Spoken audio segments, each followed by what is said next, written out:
She said it was just a nap, but minutes later, the baby was dead. And when police asked her why, she said, "I just wanted her to stop crying, stay with us," because what unfolded next left even seasoned investigators speechless. July 18th, 2024, an extended interview, a moment of collapse. She broke down and confessed she was overwhelmed, frustrated. The baby wouldn't stop crying. She tried again and again, 3 times to put the baby to sleep, but the infant was unusually fussy, resistant. Then she admitted she used a plush toy, pressed it over the baby's face. It forced the pacifier up into the baby's upper lip. The result? Abrasions, just like the ones found during autopsy. Dazzle 911, what's the address of your emergency? 1200 Avenue. Tell me exactly what happened. So my girlfriend is watching a toddler. We put her up for a nap. She is not breathing. Are you with her now? Yes, I am. Is she awake? She is not. Is she is breathing? out. Yeah, I want you to lay the baby flat on her back on the floor and remove anything from under her head, and then kneel next to the baby and look in the mouth for food or vomit. Let me know when you've got that done. Look for food or vomit? Yes. Kneel next to the baby and look in the mouth for food or vomit. Is there anything in the mouth? So I want you to make sure the baby is flat on her back on the floor. I want the chest to come all the way up between pumps. Count out loud so I can count with you, okay? Here. There's an officer there? Yes. Who was the child? I can't get her mom, but she went to go wake her up from her nap. No breathing. And she's blue. Which room? Upstairs here? Yep, so it's going to be the far bedroom on the right. Alright, there's an officer up there and fireman up there. I'm gonna stand out here and just direct the AMP guys up here. Who all lives here, guys? Whose place is it? It's me and my girlfriend. You and your girlfriend live Yeah. here? Okay. Alright. So it looks like she choked on her food. We got the right people here to try to fix this and take care of this, so let's get them up there, alright? I don't know. I'm not up there. I'm scared. I'm shaking really bad. I'm gonna have you come out here with this officer here and just kind of tell him what you were telling me. To the left and upstairs. He told me that his girlfriend put the baby down to sleep and let the medical people take care of that, okay? Who's this baby right here? That's my baby. That's your baby, okay. Yeah. I just put her up to take a nap. Okay. All right. Who are you talking to? Her mom. Yeah, yep. You go ahead and do what you gotta do. I put her up Yep. there about 10:30, and she fell asleep about 11. And I just went to wake her up and usually let her sleep for an hour. I don't want to put words in your mouth or anything that like the sergeant has said, so can you just kind of again explain to me the timeline of events and what So happened? it was about 10:30. We took her, my girlfriend took her up to take her to put her down for a nap. Okay. She took her down to a nap in my son's room. Okay. And usually she wakes up at this time. She went up there and she wasn't breathing, nothing. Okay. Was she moving at all? No. It looks like Is this also your daughter too? no. Okay. And then and this is your girlfriend? Yes. You guys are My girlfriend babysitting. is. Yes. Yes. What's Okay. mom's name? I do not know. Is this her? Yeah. Yes. Oh my gosh, I'm shaking so bad. Hi. Now, right now, the medical personnel are upstairs working. We're going to keep you out here. We don't know exactly what's going on. That's awesome for coming here. But it was actually one of the, She stepped onto the scene, and panic took over. She saw the paramedics, the stretcher, and then she broke down, sobbing, shaking, barely able to walk. All she could say was, oh my God, again and again. A mother, watching her lifeless child, being rushed away by strangers. Oh my god! Oh my god! Oh my god! Oh my god!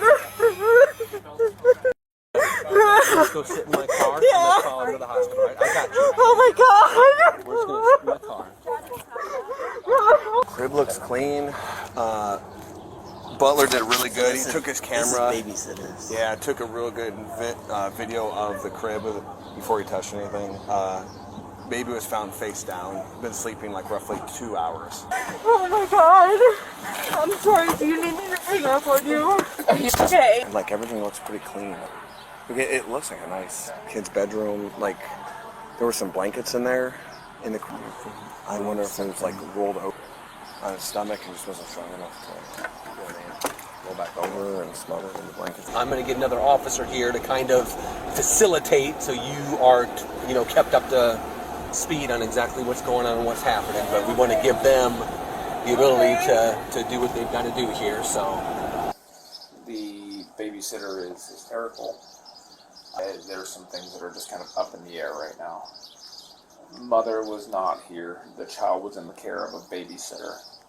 That babysitter and boyfriend are on the way to the PD now. Homer's going down there for initials. The child was on its stomach. When I got there, the dude had him on his back doing CPR. Just 30 minutes after arriving at the hospital, the baby was pronounced dead. And almost at the same time, the babysitting couple arrived at the police station for further questioning about what really happened before the tragedy. Hello? Yeah.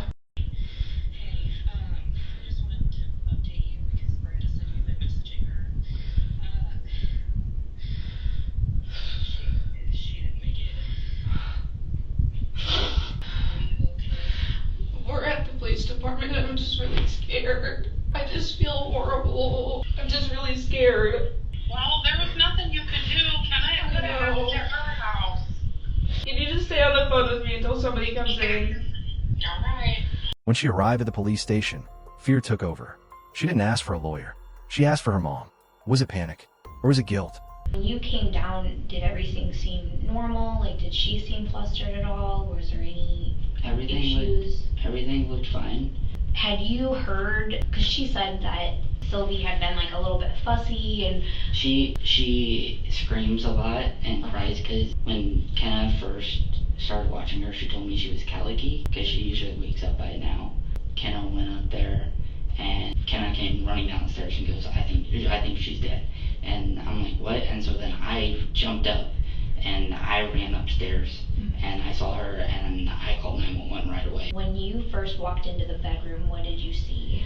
When I seen her face kind of purplish, but just like right there. Laying face up in the crib? Okay. Alrighty. I think I pretty much, my biggest thing is just getting like your guys' base statements. No, I get you. Hey. Yeah. Do you want me to end this? Yeah, if you would. You can tell you'll be able to call her back as soon as I'm done. Just run me through like from the time that you woke up, just to the time that like we got called out, okay? Sylvie was very fussy, so I was feeding her a bottle and trying to like, about 10:30, she was still very fussy, so I just kind of let her go. And 10:30, I took her back upstairs and laid her down. And then, I put her in her pink sleep sack, and then laid her down. And I turned the fan on for her because it gets warm in there. And then I went downstairs to start making lunch. And then that's when I noticed that she wasn't breathing at all. So then I ran downstairs. And he went upstairs and I told him to call 911 because I'm scared. Yeah. I still am. I went over to my sister's to have her come over. She's already pretty colicky. Okay. So I just kind of figured that's what it was. That's like the norm And for her. acid reflux, yeah. Okay. So usually fussy is not like It's not crazy out of the norm. But it's for her. also like as much as she was today, it wasn't like normal at all for her. Okay. Was that 5 minute like because I have a 2-year-old, I get like sometimes you need a mental break. Was that like a mental break period for you or? Kinda, yeah. Okay. So you get her upstairs because she's being fussy and you need a second. And normally when she's fussy, she's just tired. When you brought... She told officers she only left the baby alone for 5 minutes. But the timeline tells a different story. The baby was left unresponsive for over 2 hours. So what really happened during that time? Stay with us, because what she finally confessed will shock you. Sylvie back downstairs before she started playing with her toys. Where was he still sleeping at that point, or had he already come down? He came down about the same time that I had brought Sylvie down. Okay. So then you bring her down. How long? Whenever I laid her down. Okay. When you brought Sylvie down the first time. Yeah. That was around the same time I was getting up for the day. Yeah. You said that you had at one point come upstairs and that you had to pump. Yes. Was that before or after? No, yeah, he was, and then came down at 9:30. Yeah, but he said like he hadn't even seen Sylvie today. He was down there with her. Do you know why he would make it sound like he didn't watch her at all and had no contact with her this morning? Maybe it's because he was on his Xbox. I don't know. Okay, let me run and ask him then about just that one thing. Alright, I'll be right back. As soon as the officers stepped out of the room, she grabbed her phone and began texting her boyfriend, trying to get their story straight. It was clear. She wasn't just scared. She was hiding something.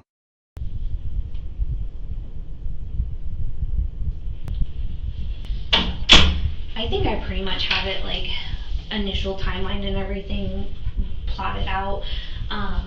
There was, like, just with talking to her, like, trying to make sure that I understand. Yes. Okay. And you would have had all the kids then, because she's not going to take the kids up there to pump. I never saw Sylvie today.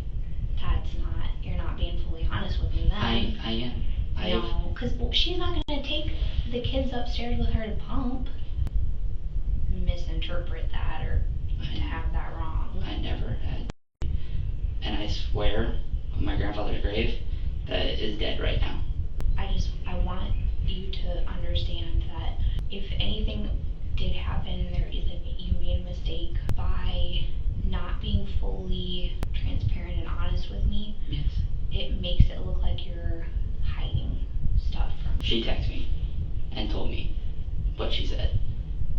Okay, can I see that text? Yes, you can. When people are trying to get their story straight, that's when they have something to hide. Or where you're actually just going to be open and honest with me. Okay. Just based on the context of the text message, it looks like she accused you of doing something. What did she think you were lying about? She wanted me to tell you that I had Sylvie, because she said in the text, I told her that you had Sylvie for like 10 minutes. I didn't see her until I went up and got her out of the crib and called 911. So why is it that at 2:30 you felt the need to text her that do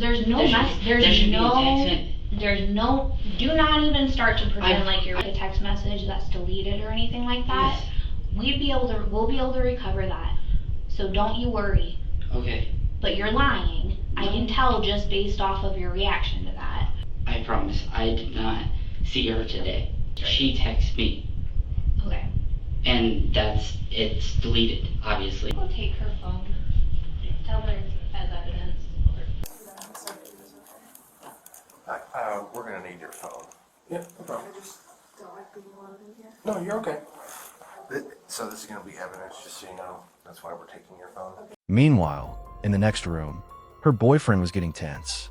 His voice shook. His answers didn't match hers. And the more questions detectives asked, the more cracks began to show. And there were 2 messages in there that it had said, like, if he was okay. Okay. Like, you had sent a message, and then he said, like, oh, well, I told them that I wasn't with her, I didn't see her at all. And then you sent another message to him. What made you unsend that message? I was just scared. Okay. Like, what are you telling the police? Like, it looks like you guys are trying to, like in this instance, why you guys would be, trying to make sure that you're telling if what you're telling me is the truth. Just because he told me that he didn't see her, so I was asking him, basically. Okay. He's claiming that when you went upstairs to, like... I don't know, because whenever he's on his game, he's just zoned out. Okay. Which sometimes it scares me to even put the kids down there, but... 99.9% of the times we're able to, like, recover those kind of messages. Yeah. I will say, though, that I did swaddle her with a blanket, but there was nothing over her face, nothing. I am not trying to say, like, that it would be a, like, positional or, like, a swaddling kind of a thing to misinterpret. Like, when I'm saying somebody... I know that my mom's friend's son passed away from swaddling too, but I was just scared to say that because I didn't want swaddling to be like... with her age development, so... Okay, let me grab him and then I will grab my notebook and then we'll get you guys out of here. Thank you. Yep. After the autopsy, the medical examiner discovered abrasions inside the baby's upper lip and along the frenulum. Injuries consistent with something being pressed firmly over her nose and mouth. Forensic analysis of the couple's cell phones then uncovered something chilling. While in police custody, she had texted her boyfriend, coaching him on exactly what to say so their stories would match. The messages showed she wanted him to claim he never watched the baby, even though earlier statements and evidence suggested otherwise. But this story was far from over. Next, you'll hear the confession that left the entire interrogation room in stunned silence. July 18th, 2024, inside the interrogation room. At first, she stuck to her story, saying the baby was just fussy. But as detectives pressed harder, her voice cracked. She confessed. She was overwhelmed, frustrated, and she wanted the crying to stop. She put the baby in her pink sleep sack, laid her in the crib, then grabbed a plush toy and pressed it over her face. The pacifier dug in her upper lip. She held it there longer than she should have. Minutes later, the baby's eyes closed. She thought it was sleep. It was death. When asked why, she whispered, "I didn't mean to. I just wanted her to stop crying." And if you think that's where the story ends, you're wrong. Because what police uncovered next, about her past and another injured child, shocked the entire courtroom. Stay with us. The truth is only getting darker from here. So at this point, you're under arrest. Go ahead, I'm gonna have you turn around, okay? Okay, can I just go tell my mom? Can I talk to her? We will let her know. I'd rather not have you in handcuffs in front of your kid, even with him being a baby. Okay. You'll have to see a judge. And will that be today? No. I can't tell you exactly. I'm not sure when the next hearing will be. She was arrested and charged with first-degree murder. Prosecutors also revealed evidence that another child in her care had previously suffered a broken arm under suspicious circumstances. The judge denied her bail, citing the danger she posed to other children, including her own infant son. If convicted, she faces up to 100 years in prison. If you found this case shocking, hit the like button and subscribe so you don't miss the next story.